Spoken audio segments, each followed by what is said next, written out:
உறவுகள் அனைவருக்கும் வணக்கம்.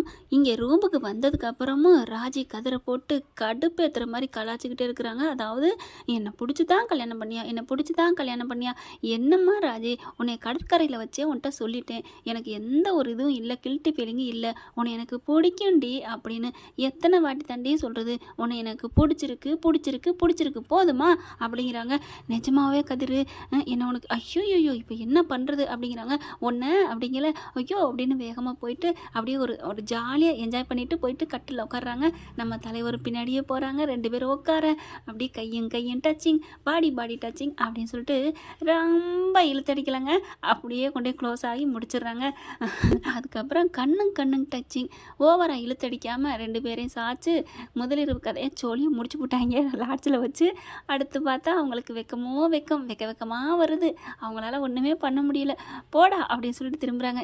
ஏன் என்னவா அப்படின்னு கதிர் அப்படிங்கிற திரும்ப, அதெல்லாம் ஒன்றும் இல்லை போ அப்படின்னு சொல்லி திரும்ப, இங்கே பாரு என்ன எனக்கு வெக்கமாக வருது நீ போ அப்படிங்கிறாங்க. என்னடி இப்போ என்ன நடந்துச்சு, நீ தானே கேட்ட என்னை உண்மையிலே உனக்கு பிடிச்சிருக்கா, உண்மையிலே என் மனசில் உன் மனசில் நான் இருக்கேனா, அப்படி இப்படி என்னென்ன கேட்ட, இப்போ புரிஞ்சிருக்கா, உன்னை எனக்கு பிடிச்சிருக்கு, என் மனசு முழுக்க நீ இருக்கேன்னு மாமா பற்றி பிடிச்சிருக்கா தெரிஞ்சிருக்கா அப்படிங்கல. தெரிஞ்சுக்கிடுச்சு அப்படின்னு ராஜி வெக்கப்பட்டு கண்ணை அப்படியே மூடிக்கிறாங்க. என்ன இப்போ கண்ணை மூடி என்ன அப்படிங்கிறாங்க. போ கதிர் அப்படின்னு சிரிக்க, எனக்கு என்னமோ மாதிரி வருது. ஏன் எதுக்கு, அதை நினச்சா எனக்கு வெக்கமாக வருது. ஏன் நினைக்கிற, நினைக்காத, அதே எப்படி, அது மலரும் நினைவுகள், என்னைக்கு இருந்தாலும் அதை நான் மறக்கவே முடியாது இந்த சம்பவத்தை அப்படின்னு சொல்லிட்டு இருக்கீங்களே. எனக்கும் தாண்டி, அப்புறம் நான் மட்டும் என்ன, எனக்கும் உடம்புலாம் நகமும் சதையும் உள்ள மனுஷன் தாண்டி அப்படின்னு இருக்கையை கட்டிக்கிறாங்க. மறுபடியும் மாமா அப்படிங்கிற மாதிரி பார்க்க, என்ன கதிர்னு கூப்பிட்றதோட நீ மாமான்னு கூப்பிட ஆசையாக இருக்குது அப்படின்னு சொல்ல, மாமா அப்படிங்கிறாங்க.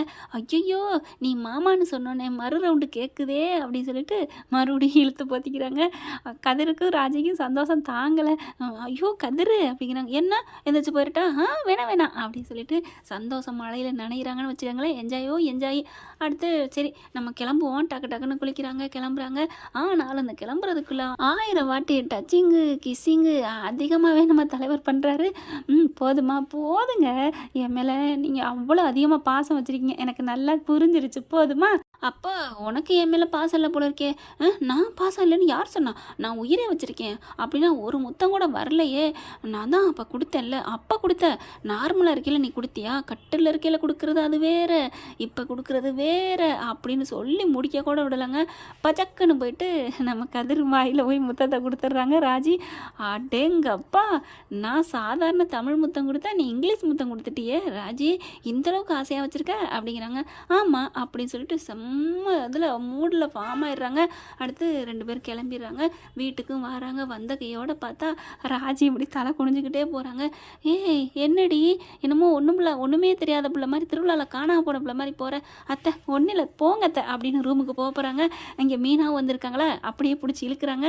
ராஜிம்மா தங்கச்சிம்மா எங்கே போகிறீங்க, ஒன்றும் இல்லைக்கா, எல்லாதும் போனதெல்லாம் முடிஞ்சிருச்சா, எல்லாமே முடிஞ்சிருச்சுக்கா, எல்லாமே முடிச்சு. நான் அதெல்லாம் இழுத்து சொல்கிறேன். இல்லை போயிட்டு ஃபீஸ் கட்டிட்டோம், அப்ளிகேஷன் போட்டாச்சு, கிளாஸ் அட்டன் பண்ணிட்டேன் அப்படி இப்படின்னு சொல்ல, இதை போயிட்டு ஏன் எல்லாமேன்னு சொன்னேன். எல்லாமேனா என்ன ராஜி, கதிர் பார்த்தா அப்படியே சிரிச்சுக்கிட்டே இருக்காரு வெக்கப்பட்டுக்கிட்டு. என்ன உன் பையன் புலம்புறாரு அப்படின்னு சொல்ல, என்ன என் பையனா, ஆமாம் வாழு தான், என்னக்கா இங்கே பாரு உன் கதிரை பாரு அப்படிங்கிற பார்க்குறாங்க. வானத்தை பார்க்குறாரு, இப்படிங்கிறாரு அப்படிங்கிறாரு. ஐயோ கதிர் அப்படிங்கிற, யார் கூப்பிட்டது ராஜி, நீயா, ஐயோ காட்டி கொடுத்துறாத, போ ரூமுக்குள்ளே போ. சரி ராஜி. என்னம்மா நீ போன்னு சொன்னா உன் புருஷன் போகிறாரு அப்படின்னு மீனா சொல்ல, அக்கா நீங்கள் சொன்னால் மாமா போக மாட்டாரா என்ன, அவர் போவார், ஆனால் ஆமாம் என் புருஷனோட உன் புருஷன் தான் ரொம்ப நல்ல மனுஷனாச்சே, ஏதோ நடந்திருக்கு சொல்ல மாட்டேங்கிறீங்க அக்கா, அதெல்லாம் ஒன்றும் இல்லைக்கா அப்படின்னு இவங்களை வெக்கப்பட்டு ஓடுறாங்க. கோமதி வந்து என்னடி நடந்துச்சு, ஏண்டி இப்படி 2 பேரும் வெக்கப்பட்டு போகிறாங்க, அதான் தெரியல அத்தை, ஆனால் ஏதோ நடந்திருக்கு, என்னன்னு தான் தெரியலை அப்படின்னு மீனா கண்டுபிடிக்கிறேன் அப்படிங்கிறாங்க. ஆனால் முடியாதுடி அவளை கண்டுபிடிக்கவே முடியாது, அவங்க 2 பேரும் சொன்னா தானே. ஆனால் இங்கே உள்ளுக்க போகிறாங்க. போனதுக்கப்புறமும் வெக்கமாக வருது ராஜிக்கும் கதிருக்கும்.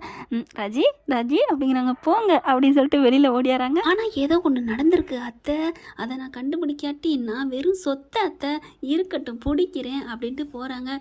போயிட்டு ரூம் வாசலில் நிற்கிறாங்க. சச்சா நிற்கிறது இதெல்லாம் சில்லித்தனம், வேஸ்ட்டு. நம்ம தங்கச்சி தானே, நாளைக்கு கேட்டால் சொல்லிட்டு போப்பாரா அப்படின்ட்டு போயிடுறாங்க மீனா. இங்கே உள்ளுக்குள்ளே போனவங்க கதிருக்கும் ராஜிக்கும் மறுபடியும் சந்தோஷம் தாங்கலை. அப்படியே பார்க்குறாங்க. என்ன பார்க்குற போ அப்படின்னு சொல்லிட்டு ராஜி திரும்ப, ஏன் நீ மட்டும் பார்க்குற, நான் சும்மா பார்த்தேன், நானும் சும்மா தான் பார்த்தேன், உனக்கு உனக்கு அப்படிங்கல அதெல்லாம் வேணாம் அப்படி சொல்லிட்டு ஓட போகிறாங்க வெளியில். ஏன் எங்கே போகிற அப்படின்னு பிடிச்சி இழுக்கிறாங்க. எங்கே போகிற, நான் அத்தைகிட்ட போகிறேன். எதுக்கு, உன்னைப்பா உன் கண்ணை பார்க்க எனக்கு சக்தி இல்லை ராஜி, கதிர் நீ போ அப்படின்னு சொல்லிட்டு இருக்காங்களா. அதெல்லாம் முடியாது, எப்படி இனிமேல் விடுவேன் அப்படின்னு சொல்லிட்டு இழுத்து அணைச்சிட்டு, நம்ம வீட்டில் சந்தோஷத்தை கொண்டாட வேணாமா என்ன அப்படின்னு சொல்லிட்டு அங்கேயும் ஒரு என்ஜாய் பண்ணுறாங்க. இப்படியே சில நாட்கள் போகுது. இங்கே என்ன பண்ணுறாங்க, கதிர் ராஜியும் ட்ராவல்ஸுக்கு போயிடுறாங்க. அங்கே இருக்கையிலே ராஜிக்கு ஒரு மாதிரியாக மயக்கம் வருது, தலை சுற்றுது, வாமிட் வர மாதிரி இருக்குது. ஏம்மா ஒரு மாதிரி இருக்க, என்னம்மா அப்படின்னு கதிர் கேட்குறாங்க. ஒன்றும் இல்லை, என்னன்னு தெரியல அப்படின்னு ஒரு மாதிரி இருக்காங்க. சரி வீட்டுக்கு போகலாமா, சரி வீட்டுக்கு போவோம் அப்படின்னு பைக்கில் ஏறி வர்றாங்க. 2 பேர் வந்துட்டு இருக்கையில் கரெக்டாக வண்டியை நிப்பாட்டுறாங்க. இங்கே பார்த்தீங்கன்னா அப்பத்தா, அவங்க சித்தப்பேன் பெரியப்பேன் எல்லாரும் இங்கே நின்றுட்டு என்னென்னமோ பேசிக்கிட்டு இருக்காங்க. ஊருக்கு போகணும், கல்யாணத்துக்கு போகணும் அப்படின்னு பேசிகிட்டு இருக்கையில இவங்க என்ன பண்ணுறாங்க, கதிர் ராஜி அப்படி இறங்குறாங்க. இறங்குன கையோட ராஜி வா அப்படிங்கிறாங்களா. இல்லை எனக்கு ஒரு மாதிரியாக இருக்குது அப்படிங்கல. வா என்ன அப்படிங்கல அப்படின்னு வாந்தி எடுக்கிறாங்க. ராஜி என்னாச்சு ராஜிமா அப்படிங்கல. அங்கே பார்த்தீங்கன்னா பெத்த தாய் துடிக்குது. ஐயோ ராஜி என்னாச்சு அப்படின்னு அப்படி ஒரு ஸ்டெப்பு தான் வைக்கிறாங்க. உடனே கையை பிடிக்கிறாரு முத்துவேலு. என்ன அப்படின்ட்டு, அடப்பாவி உன் தம்பி தான் இப்படி பண்ணுறேன்னா நீயுமாடா. என்ன பார்த்தீங்கன்னா கதிர் போயிட்டு என்னம்மா அப்படின்னு நெத்தியை பிடிக்கிறாங்க, வாந்தி எடுக்கிறாங்க. எடுத்துட்டு அடுத்த சைடு அப்படியே சுவங்கின்னு மயங்கி விழுகிறாங்க. அப்படியே கதிர் மேலே சாஞ்சுக்கிறாங்க. என்னம்மா என்ன அப்படிங்கல. அங்கே அம்மா கத்துறாங்க. உடனே கோமதி அலறி அடித்து ஓடி வருது. என்ன அப்படின்ட்டு அரசியும் ஓடியாந்துடுறாங்க. ஓடி வந்து அண்ணி என்னாச்சு அண்ணி அப்படின்னு பார்த்தா அப்படியே மயங்குறாங்க. வா அப்படின்னு போய் திண்ணையிலே வைக்கிறாங்களா. வச்ச கையோட ராஜி அப்படிங்கிறாங்க. என் பிள்ளைக்கு என்ன செஞ்சிடலே, வாந்தி எடுக்கிறாளே அப்படிங்கல. மறுபடியும் உமட்டுது, தண்ணியை தெளிக்கிறாங்க, கண்ணு முழிச்சிடுறாங்க. என்னடி நடந்துச்சு அப்படிங்கல. கதிருக்கு என்ன சொல்கிறதுனே தெரியல. அம்மா நம்ம ஹாஸ்பிட்டலுக்கு போவோம்மா, சீக்கிரம் தூக்குங்க, ஐயோ வண்டி வேறு அங்கே எல்லாம் அங்கே விட்டேன்னு ஆட்டோவுக்கு கால் பண்ணுங்க அப்படிங்கல. கரெக்டாக என்ன பண்ணுறாங்க, நம்ம பாண்டியன் ஃபோன் அடிக்கிறாரு. ஃபோன் அடிச்சுட்டே கதிர் கொஞ்சம் வந்துட்டினா இங்கே கடைக்கு வாடா அப்படிங்கிறாங்க. அப்பா ராஜி வாந்தி எடுத்துட்டாப்பா, மயங்கி போய் கிடக்குறாப்பா அப்படின்னு சொல்ல. என்னடா சொல்கிறேன், ஆமாப்பா சரி இரு நான் டாக்டரோட வர்றேன். இங்கே என்ன பண்ணுறது ஏது பண்ணுறதுன்னு தெரியாமல் தவிச்சிட்டு இருக்காங்க. ஆட்டோவுக்கு கால் பண்ணுறாங்க, புக் பண்ணுறாங்க. சீக்கிரம் வாங்க அப்படின்னு சொல்லிட்டு கரெக்டாக அந்த வழியாக ஒரு அம்மா வருதுங்க, கீரை விற்றுக்கிட்டு. கீரை அப்படின்னு வரையில, என்னாச்சு தாயி என்னாச்சு, ஐயோ ராஜிமா நேற்று கூட கீரை வாங்கினியடா என்ன அப்படின்னு கேட்கல. அப்படி பார்க்குறாங்க. என் புள்ள மயங்கி விழுந்துட்டா என்னன்னு பாருங்க அப்படிங்கிற கையை பிடிச்சி பார்க்குறாங்க. என்ன கோலம் விருத்தியாக இருக்குமா, உங்கள் மருமக முழுகாமல் இருக்காமா அப்படின்னு அந்த பாட்டி சொல்ல. என்ன சொல்கிறீங்க, என் மருமக முழுகாமல் இருக்காளா. டே கதிரு நீ அப்பாவை போகிறடா, நம்ம வீட்டுக்கு வயசு வரப்போகுதுடா. அங்கே முத்துவேலுக்கும் அவங்க பொண்டாட்டிக்கும் அப்படி ஒரு சந்தோஷங்க. அடி வயிறு பெசையுதுங்க. அவ்வளோ ஒரு ஆனந்தமாக கட்டி பிடிக்கணும், முத்தம் கொடுக்கணுன்ட்டு. ஆனால் சக்தி வேலை நினச்சதேன் அப்படியே நிற்கிறாங்க. ஒன்றும் இல்லாத வெங்கம் வயலுக்கெலாம் வாரிசாம் அப்படிங்கிறாரு.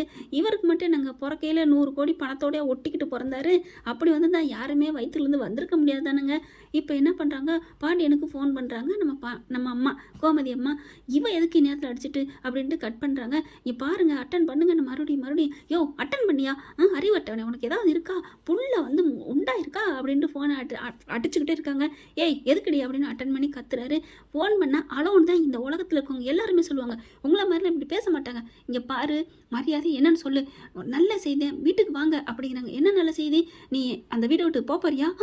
அட பாவி மனுஷா, அப்போது நான் அந்த வீட்டில் இருக்கிறது உனக்கு துக்க செய்தியா. ஆமாம் சரிப்பா சரி நான் போய்க்கிறேன். ஆனால் இங்கே உன் பேரனோ பேத்தியோ பிறக்க போகுது, அதை வேணா நீங்கள் பார்த்துக்கிட்டு ரசிங்க, நான் அதை பார்த்துட்டு நான் போயிடுறேன். எனது பேரன் பேத்தியா என்னடி சொல்கிற. ஆமாம் யார் மாசமாக இருக்கிறது, ராஜி உண்டாயிருக்கலாம். ஆமாம் இப்போ தான் அப்படின்னு நடந்தா சொல்ல. இரு கோமதி இந்த வந்துட்டேன் அப்படின்னு சொல்லிட்டு செம்ம இதில் போயிட்டு வெறும் லட்டா 1 கிலோ வாங்குறாங்க. வர்ற வழியிலே பழனி டே அப்படின்னு சொல்லிட்டு கத்திக்கிட்டு போகிறாரு. இவன் அதுக்கு இங்கே வரேன் அப்படிங்கிற மாதிரி சோனியா பார்க்குது. பழனி வந்துட்டு மாமா வாங்க மச்சான் வாங்க மச்சான் அப்படிங்கிறாரு.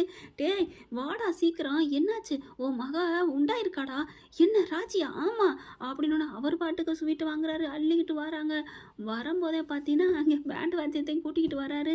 சும்மா மேளதாளத்தோட வந்துட்டு, என்னடா இப்படி அதிசயமா தான் பெத்த பிள்ளைக்கு மாரி கொண்டாடுறானேன்னு முத்துவேல்லேருந்து எல்லாம் பார்க்குறாங்க. "அண்ணே வாண்ணே உள்ளுக்குள்ள" அப்படின்னு சக்தி கூப்பிட, "டேய் சும்மா இருடா, அங்கே தான் போய் பார்க்கல, இங்கேயாவது என் பிள்ளைய பார்த்துக்கிட்டு இருக்கேனே" அப்படிங்கிறாங்க. அதுக்குள்ளே பார்த்தீங்கன்னா மேளதாளத்தோட வராரு. "என் மருமக உண்டாயிட்டா" அப்படின்னு சொல்லிட்டு ஊருக்கே அங்கே எல்லாத்துக்கும் வளைச்சு வளைச்சு லட்டு கொடுக்குறாங்க. நல்லா பெரிய பெரிய லட்டு. அப்படியே ராஜிக்கு வெக்கமாக வருது. "என்னம்மா எவ்வளோ பெரிய சந்தோஷமான நியூஸ் கொடுத்துருக்குற? கோமதி, எல்லாருக்கும் நீ விருந்து போடுற. நாளைக்கு மதியானம் எல்லாருக்கும் சமையல். இல்லை இல்லை, இன்னைக்கே சமைக்கிறியா? இல்லை நேரம் ஆயிரும். நாளைக்கு உன் கையால் மணக்க மணக்க சாப்பாடு போடுற. மருமக இல்லை, நான் பெக்காத மக உண்டாயிட்டா அப்படின்னு சொல்லிட்டு பண்ணுறியா? எனக்கு நீங்கள் என்கிட்ட பேசிட்டீங்க" அப்படின்னு கோமதிக்கு தலைகால் புரியல. நான் தான் பேசிட்டேனடி. எத்தனை வருஷம்? 50 வருஷமாக பேசிக்கிட்டு தான் இருக்கேன். ஏங்க நான் என்ன முட்டாளா? ஏன் கூட பேசிட்டீங்க அப்படிங்கிறாங்க. "போடி போடி போடி, நீ பண்ணி வச்சாலும் என் என் வாரிசு வரப்போகுதுடி, வாமா வாமா" அப்படின்ட்டே கதிரு தூக்குடா மருமகளை அப்படின்னு சொல்கிறாங்க. "சரிங்கப்பா" அப்படின்னு வேகமாக தூக்க போகிறாரு. எவ்வளோ பெரிய காரியத்தை பண்ணிவிட்டு அசால்ட்டாக நிற்கிறேன், தூக்கு அப்படிங்கிறாரு. அதுக்கப்புறம் ராஜி தூக்கில கதிரை பார்க்குறாங்க. என்னடா அங்கே அம்மா அப்பா அப்படிங்கிற அப்படியே பார்க்குறாங்களா.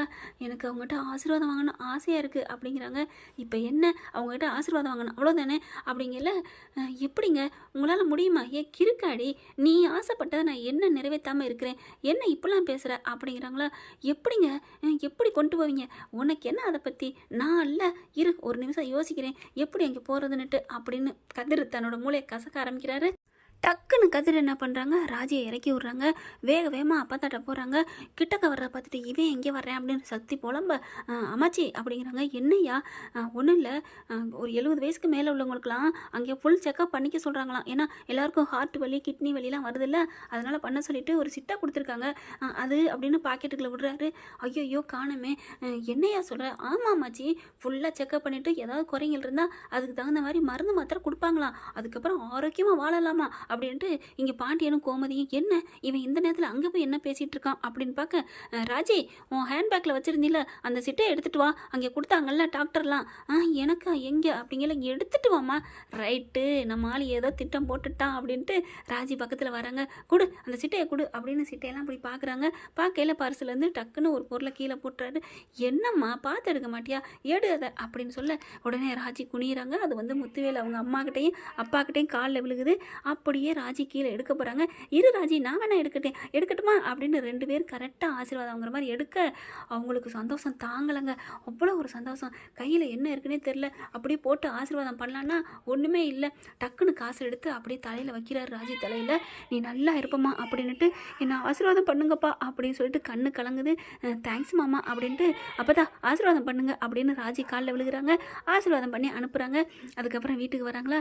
"அப்பா மாமா வாங்க வீட்டுக்குள்ளே போவோம்" அப்படின்னு 2 பேரும் உள்ளே கூட்டிகிட்டு போயிடுறாங்க. உள்ளுக்க போன கையோட கோமதி, "டே பெரிய ஆள்ரா, நலுக்குங்காமல் போயிட்டு ஆசீர்வாதம் வாங்கிட்டு வரியா? என்னது செக்கப்பா? எங்கே அந்த சிட்டையை கூட?" "இல்லைம்மா" அப்படின்னு கதிர் சொல்கிறாங்க. "எப்படியோ சந்தோஷம்டி, பெரியவங்க ஆசீர்வாதம் நமக்கு நம்ம பிள்ளைக்கு ஆயுசை கொடுக்கும்பாங்க. எனக்கு ரொம்ப சந்தோஷம்" அப்படிங்குது கோமதி. அதுக்கப்புறம், "மாமா அத்தை, நீங்கள் எங்களுக்கு ஆசீர்வாதம் பண்ணுங்க." "என்னப்பா நீ, எப்போவுமே என்னோட ஆசீர்வாதம் உங்களுக்கு இருக்குப்பா, தனியாக பண்ணணுமா என்ன?" அப்படின்னு சொல்லிட்டு வீடே சந்தோஷ கோலம் பூண்டுதுங்க. என்ன ஃப்ரெண்ட், இப்படி பண்ணால் நல்லா தானே இருக்கும். பார்க்கலாம். தேங்க்யூ. நம்ம கிட்ட இருக்க எல்லா சேனல்ஸோட லேட்டஸ்ட் வீடியோ அப்டேட்ஸ்க்காக மேல ரைட் சைடுல காட்டுற லிங்கை கிளிக் பண்ணி வாட்ஸ்அப் குரூப்ல ஜாயின் பண்ணுங்க. உங்களிடம் விடைபெறுவது நான் உங்கள் மெஹர்.